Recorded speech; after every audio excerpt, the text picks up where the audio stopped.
It's the question that many of us have here at ABC 13. Why wasn't a dangerous police pursuit terminated when it reached a neighborhood? Instead, it only ended after two cars crashed into two homes in the Cloverleaf area yesterday. Our Micah Hatfield has been digging into HPD's chase policy and what's next for the officer. Micah. Eric, when we interview members of law enforcement after incidents involving members of their department, like officer-involved shootings or crashes where someone is injured or dies, usually they tell us that member of their department is on administrative leave or administrative duty.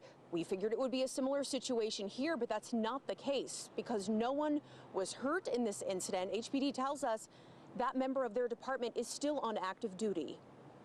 I'm just thankful to God that I was now hit by the car police. The Houston police officer narrowly missed Rosa Hernandez as his car went barreling into the home that she and her husband bought less than a month ago.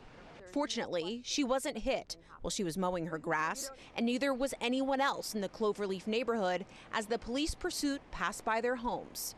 The fact that there weren't any injuries dictated what happens next in the case. No repercussions for the officer at this point, and there may not be any at all. HPD says he's on active duty today while the next steps play out. Houston Police's Vehicular Crimes Division will conduct an investigation into the crash.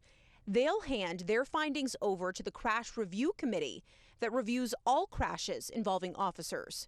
The committee will then make a recommendation on any discipline that the officer should face and present it to Chief Troy Finner. We asked HPD about their chase policy, and they tell us starting and initiating a pursuit is in many ways left up to the officer's discretion. Their order doesn't mention anything specifically about neighborhoods.